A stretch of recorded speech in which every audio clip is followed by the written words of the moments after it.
My sister asked me to co-sign her $85K student loans while I was recovering from cancer. When I said no, my family said, "You're dead to us." So I made sure they meant it literally. My family told me I was dead to them because I refused to co-sign $85,000 in student loans for my sister while I was still recovering from cancer. So I decided to stay dead. Hey Reddit, this is the story of how surviving a life-threatening illness taught me that my family only valued me as a financial resource, and how being declared dead to them became the most liberating thing that ever happened to me. I'm Daniel, 32 years old, and what I'm about to tell you will make you question whether blood really is thicker than water. You know that moment when you realize your family doesn't actually love you, they love what you can provide? When survival reveals who actually cares about your life versus who only cares about your utility. That's where this story goes. But let me start from the beginning, because to understand how my parents could look at their cancer survivor son and declare him dead for refusing to enable his irresponsible sister, you need to understand the family dynamic that made that possible. I'm the oldest of 2 kids. My sister Maya is 8 years younger. Growing up, the difference was always clear. I was the responsible one. She was the golden child. I did well in school because I was expected to. Maya got praised extravagantly for basic accomplishments. I worked part-time through high school to save for college. Maya got everything handed to her with no expectations of contribution. My parents, middle class, comfortable, but not wealthy, made it clear early on that they'd help with college, but I'd need to cover a significant portion myself. So I worked hard, got good grades, earned scholarships, and graduated from a state university with a degree in computer science and about $22,000 in student loans. Manageable debt that I paid off within 4 years of graduating. Maya, 8 years behind me, had different expectations. By the time she was college-aged, I was 26 and working as a software developer making $85,000. My parents apparently decided that since I was financially stable, they could spend more on Maya. They encouraged her to apply to expensive private schools. When she got into an exclusive art institute with $45,000 annual tuition, they supported it enthusiastically. She's so talented. She needs the best education to develop her art. Can she afford that? That's $180,000 for 4 years, I pointed out. She'll take loans,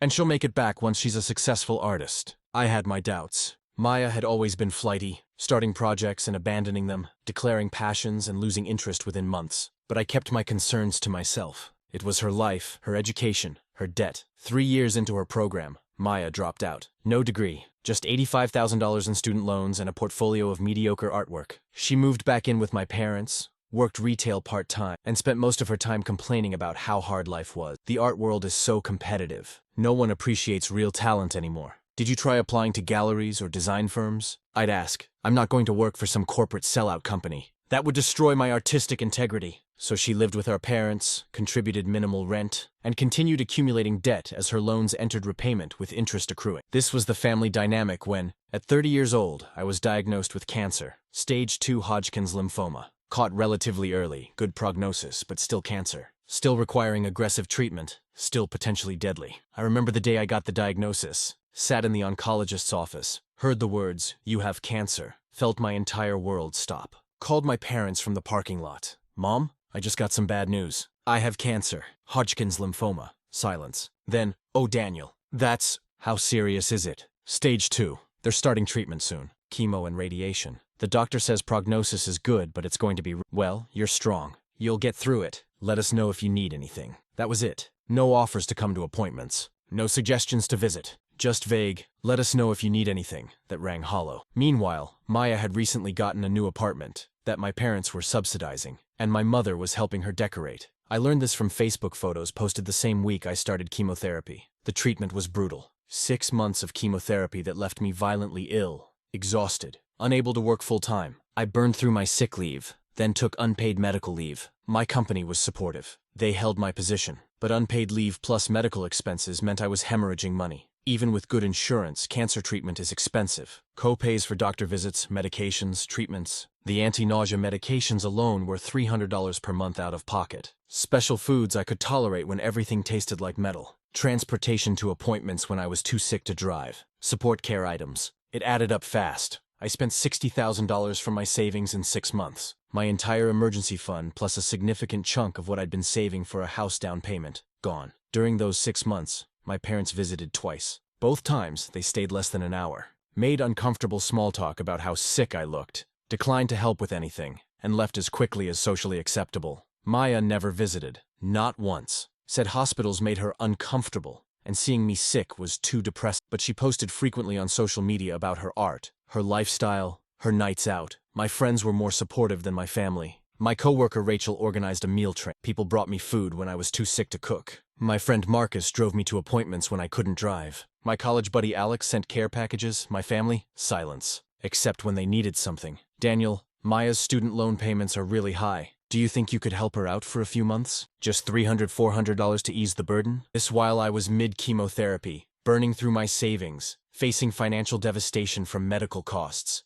I can't. I'm barely covering my own expenses right now. But you make good money. You have savings. Maya's struggling. I'm using those savings for cancer treatment. I don't have extra right now. You're being selfish. Family helps family. Apparently, family helps family only applied when I was the one doing the helping. After 6 months of chemotherapy, I had another 3 months of radiation. Different side effects. Exhaustion, skin problems, more nausea. But at least I could return to work part-time. Started rebuilding my finances, still dealing with ongoing medical bills, still recovering physically. Through it all, my family's involvement was minimal, bordering on non-existent. Birthday came and went during treatment. They sent a card. Christmas happened. They invited me to family dinner where they proceeded to focus all attention on Maya's latest artistic endeavor. I remember sitting at that Christmas dinner, 3 months post-radiation, still bald, still weak, watching my parents fawn over Maya's paintings that she was trying to sell on Etsy for ridiculous prices. Maya's so talented. She could be famous if people just recognized real art. How are you feeling, Daniel?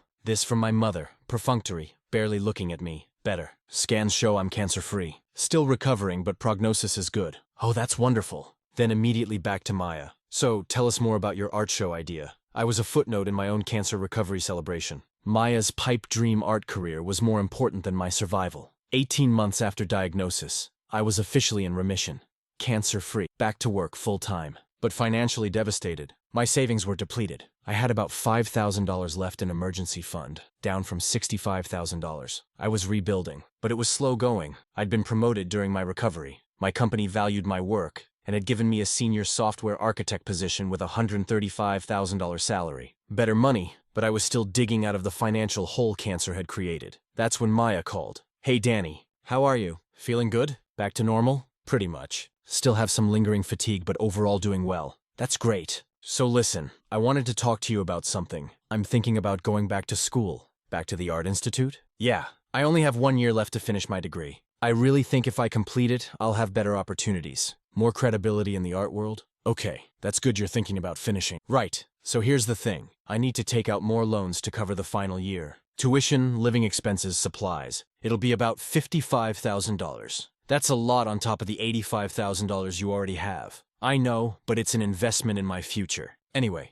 the loan company is saying I need a co-signer. My credit isn't great because I've missed some payments here and there, so I need someone with good credit and stable income to co-sign. My stomach dropped. I knew where this was going. Maya, I can't co-sign for $55,000 in loans. Why not? You make great money now. And it's not like you'd have to pay. I'll be paying them. I just need you to co-sign so I can get approved. Co-signing means I'm legally responsible if you don't pay. And your track record with your existing loans isn't great if you've been missing payments. I missed a few payments because money was tight. Once I graduate and get a real job, I'll be fine. You dropped out before. What's different this time? I was young and stupid then. I'm 24 now. I'm mature. I know what I want. I'm committed. Maya, I just spent $60,000 on cancer treatment. I'm rebuilding my financial stability. I can't take on liability for $55,000 in loans right now. But you're cancer-free. You're making $135,000. You can afford it. Affording it and being willing to risk it are different things. I'm sorry, but no. Are you fucking serious? You're refusing to help me because you're greedy? I'm refusing because it's a massive financial risk I'm not in position to take right now. I can't believe you.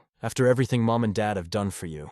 After they supported you through cancer. They visited twice in 6 months. They didn't support me through anything. They were worried sick. They supported you emotionally. And now when I need help, you're turning your back on family. I'm not turning my back. I'm setting a reasonable boundary about co-signing a massive loan. You're a selfish asshole. Fine, I'll figure it out without you. She hung up. I felt guilty for about 5 minutes. Then remembered I had no obligation to endanger my financial recovery for Maya's third attempt at an art degree she probably wouldn't finish. 2 days later, my mother called. Daniel, Maya told us you refused to co-sign her student loans. That's correct. I can't take on that liability. Why not? You're doing well financially. This is a small thing for you but life-changing for her. It's not a small thing. It's $55,000 in debt liability. And given Maya's history of missing payments and dropping out of school, it's high risk. She's committed this time. She's matured. She needs this opportunity. Then you co-sign for her. We can't. Our credit isn't good enough and we don't have high enough income. That's why she needs you. Then maybe she shouldn't be taking on more debt if the only people willing to co-sign are parents who can't actually afford the liability. Don't be ridiculous.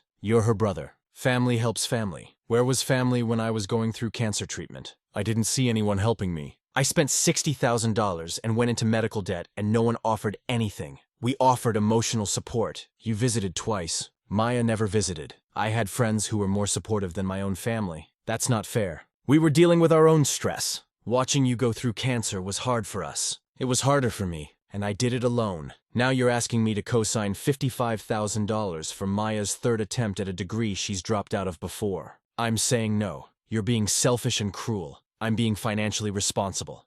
If you don't do this, there will be consequences. What consequences? You'll regret not supporting your sister when she needed you. She hung. I thought that was the end of it. I was wrong. 1 week later, my father called. Your mother and I want to have dinner with you. This Sunday. We need to discuss some family matters. What family matters? We'll discuss it at dinner. Can you come? Something in his tone made me uneasy, but I agreed. Sunday dinner at their house, 6 p.m. I arrived on time. Let myself in like I'd done 1,000 times growing up. Found my parents and Maya sitting in the living room, clearly waiting for me. Daniel, sit down, my father said. His tone was cold. I sat immediately on guard. We want to talk about your refusal to help Maya. There's nothing to discuss. I'm not co-signing for $55,000 in student loans. My decision is final. Do you understand what you're doing to her? You're destroying her future. She needs this degree. She needed it 3 years ago when she started the program. She dropped out. Now she wants to try again and wants me to finance it. I'm not doing that. You're not financing it. You're just co-signing. She'll pay the loans! Co-signing means I'm legally responsible if she doesn't. Given her track record, that's not a risk I'm taking. Maya spoke up, tears in her eyes. I can't believe you're doing this to me. After everything I've been through. Watching you have cancer was traumatic for me. And now you won't even help me when I need you. Watching me have cancer was traumatic for you? I had cancer. I went through treatment. I nearly died. You visited 0 times. Because it was too hard. Seeing you like that hurt me. It hurt you. Right. So your emotional discomfort was more important than showing up for your brother who was fighting for his life. Don't make this about cancer. This is about you being greedy with your money. My mother chimed in. Daniel, you've always been the selfish one. Always putting yourself first. Always thinking about what's best for you instead of what's best for the family. I stared at her. I'm selfish? I worked through high school and college. I paid off my own student loans. I've been financially independent since graduation. Maya's been living off you for years, accumulated $85,000 in debt she can't pay, and is now asking for more money. But I'm the selfish one? You had advantages Maya didn't have. What advantages? We grew up in the same house. The only advantage I had was being born first, and therefore expected to be responsible while Maya was coddled and enabled. My father stood up. That's enough. Here's what's going to happen. You're going to co-sign Maya's loans. You're going to do right by your sister, or there will be consequences. What consequences? I was standing now too, facing him. You'll be cut off from this family. Completely. We won't tolerate someone who refuses to help family when family needs it. You mean you won't tolerate someone who refuses to be an ATM for Maya's irresponsible choices? Watch your tone with me. Or what? You'll disown me? Go ahead. You've barely been present in my life anyway. I went through cancer treatment essentially alone. What exactly am I losing? My mother was crying now. How can you say, we're your parents? We love you. You love what I can provide. You love having a successful son you can brag about. But you don't actually love me. If you did, you would have been there during cancer. You would have helped. You would have cared. But you didn't. And now you're threatening to cut me off because I won't enable Maya's third attempt at a degree she'll probably drop out of again. My father's face was red with rage. You ungrateful son of a bitch. We raised you. We fed you. We clothed you. We gave you everything. And this is how you repay us? You did what parents are supposed to do. Provide basic necessities for their child. That doesn't mean I owe you unlimited financial support for my adult sister's bad decisions. You survived cancer, but you won't help your sister achieve her dreams? You're selfish. You're greedy. You're not the son we raised. He took a step toward me, finger pointing at my chest. You're dead to us. You hear me? Dead. If you walk out that door without agreeing to help Maya, you are no longer our son. We will have nothing to do with you. You'll be dead to us. I looked at my mother. She was nodding, tears streaming down her face. If you do this, we can't have you in our lives. Family doesn't abandon family. If you abandon Maya, you abandon all of us. I looked at Maya. She was looking at me with a mix of satisfaction and expectation. She thought this would work. Thought they'd bully me into co-signing. Thought threatening to disown me would make me comply. I felt remarkably calm. Standing in my parents' living room, being told I was dead to them for refusing to co-sign $55,000 in loans for my irresponsible sister while still recovering from cancer, I felt clarity. I said quietly, "Okay, what?" my father demanded. "Okay, I'm dead to you. That works for me. Because I'd rather be dead to a family that only values me as a financial resource than alive to a family that can't even show up when I'm fighting cancer." I turned to leave. My father grabbed my arm. "You walk out that door, you're not coming back. Ever. We mean it." I looked at his hand on my arm, then at his face. "Let go of me." He did. I walked to the door, turned back one last time, looked at the three of them, my parents, who'd been minimally present during the hardest year of my life, and my sister, who'd never visited once. I survived cancer. I'll survive being dead to you. Good luck with the loans, Maya. The degree works out better this time. Then I left. Got in my car. Drove back to my apartment. Sat in silence for a long time and realized I felt free. The day after my family declared me dead to them, I woke up with a strange sense of peace. No guilt, no second guessing. Just clarity that I'd been freed from people who valued me as a bank account rather than a person. I changed my phone number that morning. New phone, new number, completely disconnected from the old one. Blocked my parents and Maya on every platform. Facebook, Instagram, email filters set to automatically delete anything from their addresses. I wasn't interested in their attempts to guilt me back. Then I called my Aunt Linda, my father's sister, who'd always been the black sheep of the family for not helping out enough, according to my parents. Told her what happened. "Daniel, I'm so sorry but not surprised. Your parents have always enabled Maya, and the way they treated you during your cancer treatment was appalling. I wanted to say something but didn't want to overstep.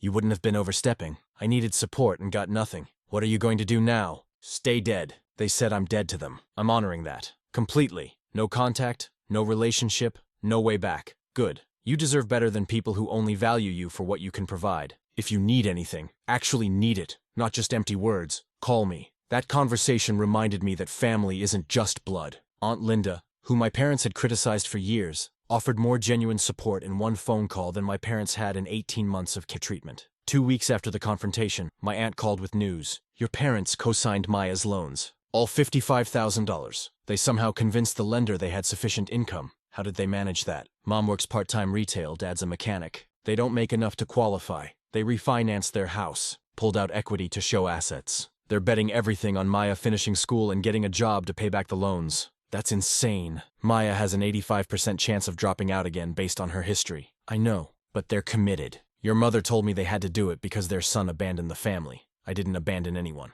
I refused to co-sign a loan. That's not abandonment. I know, but that's their narrative. You're the villain who refused to help, so they had to sacrifice to save Maya. Let them believe that. I'm done. 3 months after going no contact, I started getting messages through extended family. Cousins, uncles, relatives reaching out with variations of, "Your parents miss you," and "Family is important," and "Maybe you should reconsider." I sent one mass message through Aunt Linda to distribute. My family declared me dead to them because I wouldn't co-sign $55,000 in loans while recovering from cancer. I'm respecting their wishes. I'm dead to them, they're dead to me. Anyone who continues pushing reconciliation will also be blocked. Thank you for understanding. Most people backed off. A few blocked me first, presumably siding with my parents. Fine. Anyone who thought a cancer survivor should co-sign loans for an irresponsible sister wasn't someone I needed in my life anyway. 6 months after the disownment, I got a promotion. Lead software architect. $160,000 salary plus bonuses. Moved to Seattle for the position. Better weather, better tech scene, and crucially, 200 miles from my family. New city. New apartment. New life. Started therapy to process the family trauma. Started dating casually. Started building a chosen family of friends who actually showed up when it mattered. My therapist asked a question that stuck with me. Do you miss them? Sometimes I miss the idea of having supportive parents. But I don't miss the reality of who they actually were. They were barely present during the hardest time of my life. They valued my sister's art school dreams over my cancer survival. What's there to miss? That's healthy perspective. Many people in your situation feel guilty. I felt guilty for about a week. Then I realized they told me I was dead to them because I wouldn't enable financial irresponsibility. That's not love. That's manipulation, and I don't feel guilty for escaping manipulation. 1 year after going no contact, Aunt Linda called with an update. Maya dropped out again. 4 months into the program. Said the teachers didn't understand her artistic vision, and the coursework was stifling her creativity. So she has $140,000 in student loans and no degree. Exactly. And get this, she can't make the payments. She's working part-time at a coffee shop making maybe $20,000 a year. Her loan payments are $600 per month. She can't even cover a quarter of that. What about my parents? They've been making the payments, draining their savings. Your father took on extra work doing freelance mechanic jobs on weekends. Your mother picked up more hours. They're barely keeping up. They bet their financial security on Maya being responsible. They lost that bet. They're also apparently telling everyone that this is your fault. That if you'd co-signed, they wouldn't be in this position. That makes no sense. If I'd co-signed, I'd be in this position. They chose to take on debt they couldn't afford. That's not my fault, I know. But they need a villain. You're it. 18 months after no contact, my father apparently tried to call my office. My assistant screened the call and sent me an email. Someone claiming to be your father called. Said it was urgent family business. I told him you were unavailable and he'd need to email. He said he didn't have your email. I told him I couldn't provide that information without your permission. Should I block this number? Yes, block it. If he calls again, tell security. 2 years after being declared dead to my family, I met Jennifer. She was a project manager at a different tech company, smart and independent and genuinely kind. On our third date, I told her about my family. I'm estranged from my parents and sister. They disowned me for refusing to co-sign student loans while I was recovering from cancer. Just wanted you to know up front since family stuff can be a deal breaker for some people. That's not a deal breaker. That's you having healthy boundaries. My parents are toxic too. I've been low contact for years. Sometimes the healthiest thing you can do is walk away from people who hurt you. We bonded over shared experiences of toxic families, and the guilt society tries to impose on people who set boundaries with relatives. 6 months later, we moved in together. 2.5 years after no contact, Aunt Linda called with significant news. Your parents are being sued. The loan company is going after them for Maya's defaulted loans. She hasn't made a payment in 6 months. Your parents can't cover it anymore. They're facing a lawsuit for $138,000 plus interest and fees. How much do they actually owe? With missed payments, late fees, and accrued interest? About $165,000 now. And they have what in assets? House with maybe $80,000 in equity after the refinance. 2 old cars. Some retirement savings. Maybe $200,000 total if they liquidate everything. So this will wipe them out financially. Essentially, yes. They'll probably have to sell the house, use the equity to partially pay the loans, then set up payment plans for the rest. They'll be financially devastated for the next decade at least. That's the consequence of their choice. They bet on Maya being responsible. She wasn't. They're also blaming you, saying if you'd helped originally, none of this would have happened. They're right. If I'd co-signed, I'd be the one being sued right now instead of them. They're upset I didn't sacrifice myself for their golden child. Too bad. 3 years after being declared dead, my parents apparently showed up at Aunt Linda's house begging her to contact me. They want to apologize. They admit they made mistakes. They want a chance to make things right. What kind of mistakes? The kind where they visited me twice during 6 months of chemotherapy? The kind where they demanded I co-sign $55,000 for Maya while I was financially recovering? The kind where they literally told me I was dead to them? All of it, supposedly. Your mother was crying. Your father looked broken. They know they're losing their house. They know they're financially ruined. And they're finally admitting they were wrong. They're not sorry they treated me badly. They're sorry they're facing consequences. If Maya hadn't defaulted, if they weren't being sued,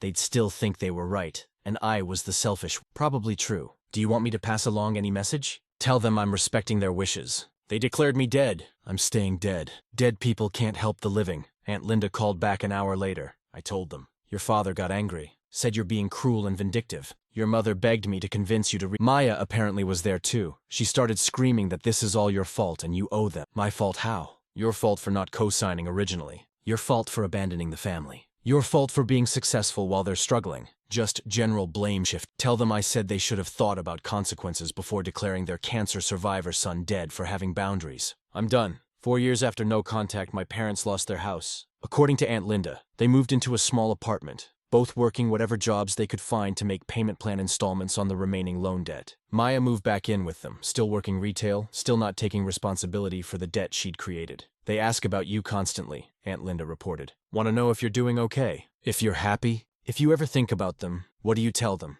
That you're thriving, that you're in a serious relationship, that you're successful and happy, and that they made their choice when they declared you dead. Good. That's exactly what I want them to know. I'm doing better without them than I ever did with them. 5 years after being declared dead to my family, Jennifer and I got engaged. Simple proposal during a weekend trip to the San Juan Islands. She said yes immediately. Should we invite your family to the wedding? She asked later. No, they're not my family. They're people I used to be related to who chose conditional love over unconditional support. Our wedding will be for people who actually care about us. Works for me. My parents aren't invited either. We got married 6 months later. Small ceremony, 40 guests, everyone who'd actually shown up when it mattered. Aunt Linda was there. My cancer support group friends were there. My co-workers who'd helped during treatment were there. My chosen family. My biological family was not. According to Aunt Linda, my mother cried for days when she found out through social media that I'd gotten married without telling them. My father was apparently angry. Maya posted something passive-aggressive on Facebook about family members who forget where they came from.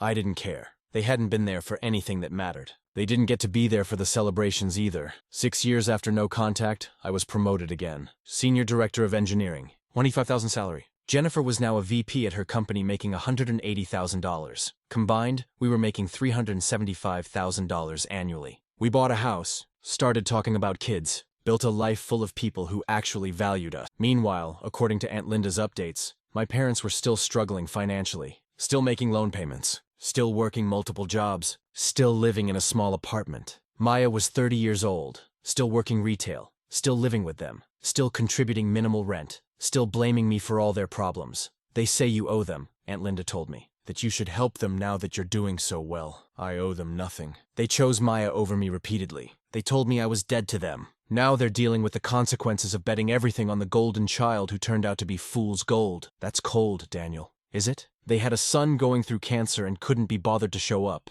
They had a son who'd been financially responsible his entire life and called him selfish for not co-signing a loan for their irresponsible daughter. They declared me dead to them when I set a reasonable boundary. Cold was what they did to me. I'm just living my life without them. 7 years after being declared dead, Jennifer and I had our first child. A daughter we named Sarah. Healthy, beautiful, perfect. Aunt Linda asked if I'd reconsider contacting my parents now that they had a grandchild. Why would I subject my daughter to people who declared me dead? What message would that send her? That family can treat you terribly and you should forgive them anyway. No. Sarah will grow up knowing her grandfather is dead, her grandmother is dead, and her aunt is dead, because they chose to be. You know your mother would love to meet her granddaughter. My mother had a chance to be present in my life. She chose not to be. She doesn't get a do-over with my daughter. 8 years after no contact, Maya apparently tried to find me online, created fake profiles, messaged my friends, posted in groups I was part of. Jennifer's security-conscious coworker helped me lock down my social media so Maya couldn't access anything,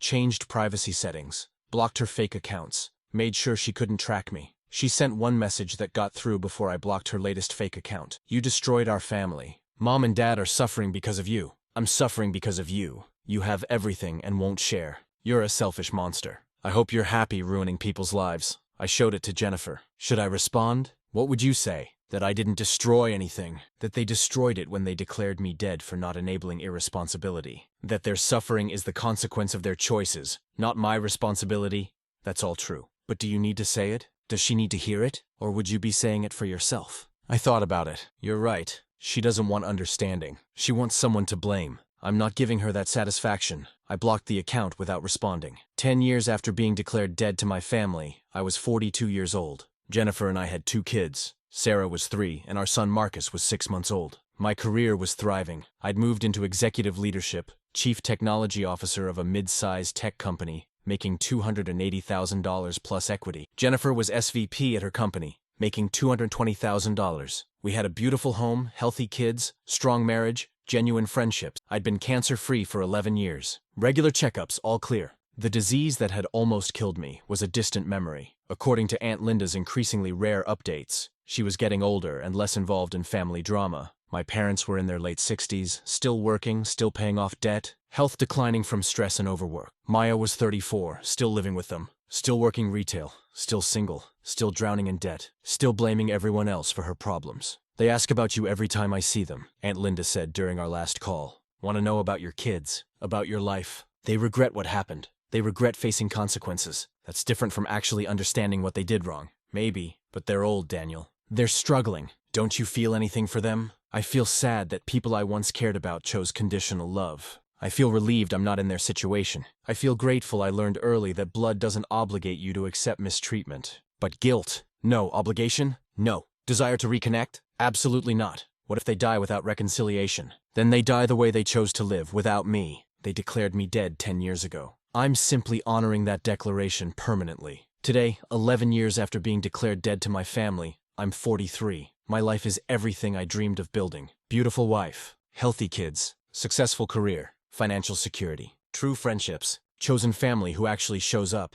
I spent $60,000 on cancer treatment that my family barely acknowledged. I survived a disease that kills many people. I rebuilt my life financially and emotionally. I set reasonable boundaries about co-signing debt, and for that, I was declared dead, so I stayed dead. And in staying dead to them, I became more alive than I'd ever been. My parents are in their late 60s, financially ruined by their choice to enable Maya. They'll be paying off her loans until they die. They lost their house, their retirement security, their comfortable life, all betting on a daughter who never took responsibility for anything. Maya is 34, working retail for $22,000 a year, living with our aging parents, drowning in $140,000 of debt she'll never pay off. Still convinced her life would be fine if only I'd helped. And me? I'm thriving. My cancer taught me that life is too short to spend it with people who don't value you. My family's rejection taught me that sometimes the best thing someone can do is cut you loose. They said I was dead to them. They meant it as a threat, a manipulation tactic to force me to co-sign. But I took it as permission to finally walk away from people who'd never truly shown up for me. 11 years later, I'm still dead to them. And it's the best decision I ever made. Because sometimes being dead to the people who hurt you is the only way to truly live. They chose Maya. Maya chose irresponsibility. They all paid the price. I chose myself. I chose boundaries. I chose life with people who actually cared. And I've never looked back. My father said I wasn't the son they raised. He was right. The son they raised would have co-signed those loans, enabled Maya's irresponsibility, sacrificed his own recovery for their golden child, and ended up financially ruined alongside them. But I wasn't that son anymore. Cancer had killed that version of me. In its place was someone who knew his worth, who set boundaries, who chose health over obligation. They declared me dead for it. And in doing so, they freed me to finally live.